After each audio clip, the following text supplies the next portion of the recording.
Crystalline Conflict has surely been interesting this last patch. In 6.11a, we saw attention given to a number of jobs, but mainly, we saw the rise of Black Mage into nearly every single game. Even Square Enix has admitted they went too far with the changes and will be addressing it next balance patch. So for the time being, here's a tier list of the jobs in the current competitive scene. For my rankings, these will be based on my own experiences in solo queue crystal ranked matches. The rankings will go from meta-defining jobs, to strong jobs no matter the team comp, to jobs that are good when your team is ahead but struggle when behind, to jobs that are situationally good, mainly depending on your team composition. Okay, let's get into it. Black Mage. Black Mage controls the game, outputting serious damage with the new cast times and more importantly can literally stop people from playing the game with the amount of freeze stuns you can pull off, helping kill the enemy before they can even use Recuperate. Ice Mage is no longer a meme. S tier. Red Mage still sits as one of the most consistent damage dealers in the game. They can play at range for safety, but get most of their value with team buffs and AoE silence and a ridiculously strong dot that can be applied through guard. Easy S tier.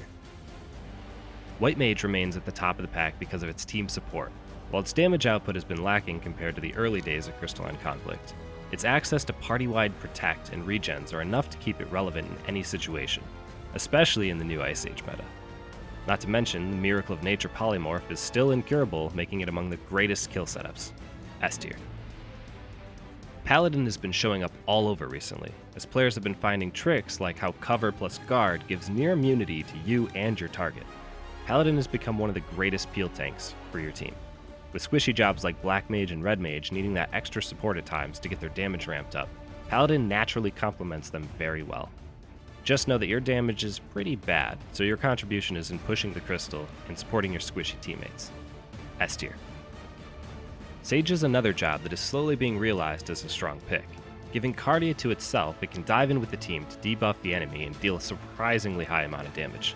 The key to mastery is staying alive as long as possible so you can use your ultimate to push the crystal forward. Your ultimate has a couple of weird interactions with a lot of skills in the game, giving a major advantage to your team when fighting inside. S tier. Ninja has been one of my personal favorite jobs to main, abandon, and then main again. With access to back-to-back stuns, strong ranged attacks, and stealthy burst, Ninja is a jack of all trades. As the ninja on the team, you're not necessarily looking to deal the most damage, but you're looking to distract and pressure the enemy team so that your team can win neutral. When you see a prime moment to go in and secure a kill, nobody does it better than you. Just be sure to use your ultimate wisely. It can stop a push, allow you to continue a push, or close a game. A tier. Dragoon has been a consistently high damage dealer ever since day one, and things haven't changed. With the ability to deal high damage at range, and then jump into pressure range jobs, this makes Dragoon especially strong at burning up resources on the enemy team. Its only fallback is that it has to rely on specific skills in order to mitigate damage. If Dragoon jumps in too deep and gets CC'd, well, you're not getting out of it. Hopefully you're not the only melee attacker. A tier. Warrior was the powerhouse of Crystalline Conflict back in 6.1 because of its very clear "Let's Attack" button. The frequency of AoE stuns and single target pulls are very oppressive, especially when paired with Black Mage. For the sheer shutdown potential, A tier. Machinist has always been strong and continues to fit the role of a high DPS ranged attacker. They can set up high burst, but you can shut down their damage output if you mitigate the drill dynamite combo. Regardless, with good positioning, it's a solid A tier. Astrologian is a relatively versatile job. With the ability to repeat strong instant heals or slow down groups of enemies, they can adjust to being ahead or behind in a fight. Your main focus on Astro is to stay alive and draw cards to feed your team important buffs.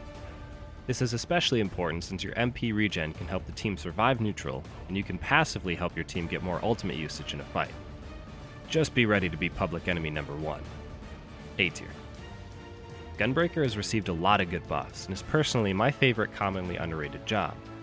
While Gunbreaker is listed as a tank, it's realistically a melee DPS. With no frequent crowd control, you basically just dive right in and bully the enemy frontline.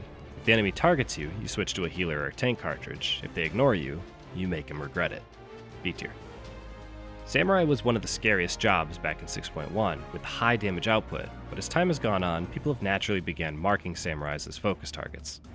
When stun-locked, a samurai really struggles, since it has to be in the thick of the fight to maximize its kit, and it doesn't really have an escape tool. B tier. Monk has one of the most diverse skill pools of players. On the surface, Monk is very linear in its main combo. However, by strategically comboing your abilities with your weapon skills, you can really bully the opponent. The main benefit to Monk is your fast-charging ultimate, which can be set up as a one-shot tool to remove the enemy carry whenever your team is ready to make a push. B tier. Reaper is for some reason commonly seen as a weak job in PvP. From what I've seen in Crystal Rank, Reaper can hard carry their games in the right team comp. Their fear mechanic attached to their ultimate is a great spacing tool and can AoE disable guard, leading to some easy setup kills if played right. Its only downside is how obvious it is when it's focusing a target. You'll need to pick your battles carefully. B tier. Summoner may dominate frontline, but it's a weird job in Crystalline Conflict. The slipstream dot you place is a little too large and odd shape to get a ton of value, and the Ifrit dash only helps if you're ahead and are chasing targets. What really makes Summoner strong, though, is the Titan clasp and the Bahamut ultimate. Play around these abilities and you can make the most of your damage. B tier. Dark Knight is a niche tank. You can inflict damage upon yourself to increase your damage output, which is really only good if you're ahead. The only other notable tools you bring are a healing debuff and an AoE draw in and slow. Again, these tools are great if your team can follow up.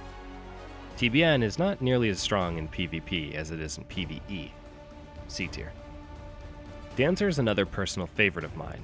However, it doesn't really have a big impact on the game as other jobs do. This is especially hard in solo queue, where you have to assign a dance partner to a stranger and hope that they can make good use of it. C tier. Bard is actually a strong job if left alone. The problem is that nobody leaves Bard alone. In the right team comp, Bard buffs, burst, and silences can really impact a game. Their biggest problem is that they need their team to peel when they get jumped, because their damage falls off hard when attacked by close targets. For this alone, C tier. Scholar is built for shields and dots, neither of which are strong when you're frozen for 3 seconds constantly. With all the bursts and stuns available in the game, Scholar just doesn't see its full dot potential realized, and the shields barely hold up. Stick to frontlines with this job. C tier. So those are my solo queue job rankings for Crystalline Conflict in patch 6.11a. We're still seeing some shifts in the meta as time goes on, so to keep up to date with the scene, go on and subscribe to the channel. And while you're here, leave your thoughts and experiences in the comments below. Maybe I missed something that I should look for in the next patch. Until then, I'll see you on the battlefield.